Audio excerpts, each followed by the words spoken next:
baro waxaan ahay dad family ma adeero aabahay ma dhalin aabahayna ma dhalin dad walaalo laakiin dadka walaalaha ma aha kuwa oo isku hooy isku aabada kaliya moogtiin baro Kismaayo joogto oo annaan isla sheekaysanayaan aan Kismaayo isku imaanay waxaan ku yiri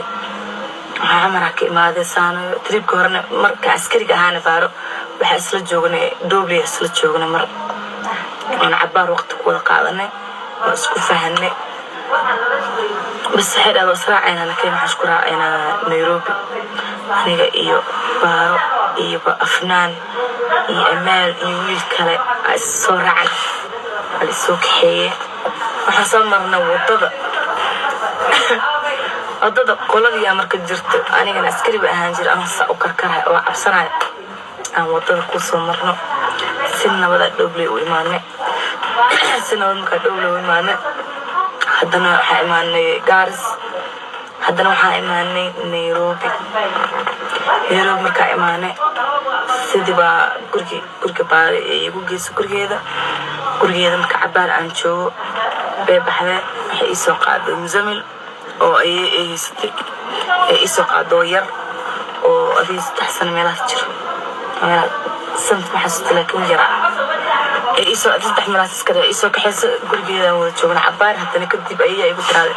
kaarki adaa ka go'ay cunuga hayga goyna isoo ceel haddana baara qaade oo celisay Muzamil waxay celisay bisheed dhaxlay ka xutay celisay kadib markaasna baara ayadana annaan isla sheekaysanayeen baaraha dalxiir ku furmay oo family problem bas guriga baar sida ugu tagay baarna ko waxaan dhihi jiray aan maadaama fanaan ahaa fanaanimadu horta marna way xun tahay ma fiicna marnaba because adoo fiican oo gabar wanaagsan waxaa laga aaminay in qof xun tahay waxa lagu maleynaa inaad dhila tahay waxa lagu maleynaa inaad sharmuuto tahay waxa lagu maleynaa nolosha inaad ka dhacday wax walba ayaa lagu maleynayaa bas baro hooyadeeda markasto aniga maadaama fanaan ahaa istaad gabadha ma ka hadlaysaa marka xiraade guriga ana ka tagtid sidaan ku tagay marka guriga oo tagay waxaan inta ka baxay Bambaasa waxaan u raacay qolo fanaaniin waan soo laabtay markaan soo laabtay guri ma haysti Allah qosli kari wallahi billahi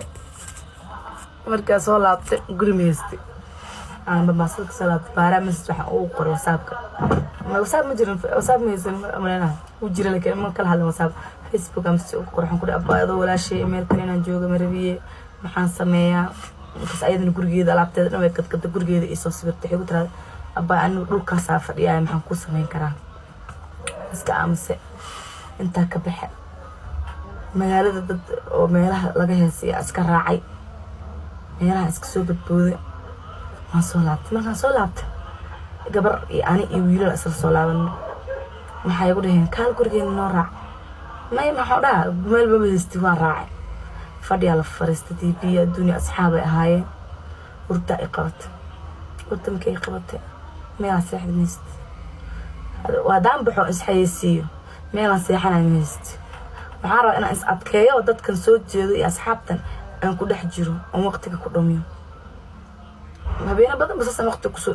soo jeedo iskala soo jeedo sifa ay iimayaan guri qabo ayaga la asxaabahan ula joogo guri meest wax wadan meest markaas aan liigu dhigay urta ku heesay xilligan wax waa bixinay qolka iska seexo gabdhihii wiilasha ugu dhigay ma iska soo jeedo ma abaa arseexo adoo rafaasama isgeejis qolkii aan tago wallahi kama shakin ama wax lagu sameeyaa iyo ama saan lagu yeelaa iyo waxaan iray rasmi gabdhihii wiilal waay ayaga asxaab waay waxa laga yaabaa inay ku respect karayaan fana markaasna fatso 17 kisto fanaanimada lagu xishmeenayaa iska dhac qolka iska seex qolka seexa leedahay iska seexda subaxdan soo kacay marka soo kacay qaaladana waxay degneed guri section 3 hal qol yar ee degneed qaaladana u tagay waxaan ku yiri saata walaal fiicanta insha Allah oo asxaabta aan uga fanka igu weynad igu ris oo isna qaana laakiin aan nolosheedii waxba ka warqabin baa u tagay qol yareed deganeed qolka ad 12 kun oo lacagtiis waan weydiiyay waxaan ku dhahay qolkan kirada samee qaal 12 kun ee guri mu ka banaan gurigan haa idada qolkan igu deganaa banaan hay waayahande waan rabaa lacag ma haysti aan guriga ku kiraysto ma haysti wax aan dhex dhigto wiil asxaabna oo Mareykanka joogay aan u sheegay halkii qol yar abuuray inaan kiraysto meelan joogaa lahay lacag ma haysti anaa ku soo diray u dhahay 12 kun la isoo diray gurigaan ku kiray sariir ma haysti wax ma haysti bas wiil ilma adeernaha maqleen oo hadda magaalada joogaan wiil ama adeerna iyo Axmed Rashid iyo maqleen gabadha meel degtay iyo wax dhan ma haysato guri ma haysato waxa la ii keenay sariir yar oo bir ah iyo joodariyeeda iyo TV yar iyo fadhi yar oo hala jar ah qolka uu yar sariir yar birkiis ma ka dhigtay jika ma lahan masquul yar hala yar banaanaas yarna fadhiga yaraan dhigay TV-ga meel yaran ku dhigtay qolka yaraan ku dagay oo israaqada ugu horeysay nolosha qolkaas ka soo bilaabmay section 3 qolkii baa asxaabta dhan la iskugu imaadee adduunka maxaa la jiray ekraan Ozil qaali arsan gabadha live-ka ka baxday waa badneen anigu fara badan qolkaas isku gudi maan jirno marka dameer waxa gaarbo dhulka inta gabdhii aan soo dhaweystay because ana sila arkay rafaad iyo qolaan ina habeen soo jeedo iska soo dhex jeedo aan arkay gabdhii imaadan ba soo dhaweena sariirta oo kaca roogar seexana ama fadhiyan geeska seexana saan sida ugu jira fankiya ay soo barbartay heesta waxaan qaaday nima gaar iyo heenan qaaday liigu bartay labada xabo koobi ah codka ku shubtay aroosada iska soo garaaca $100 $200 hadda waxa ka ciyaara $100 $70 kun $80 kun ka ciyaara markaasna $100 dil isii waa soo qaadanay waxa u diidaa ma beestii anna fanaanad cusub leba ku bas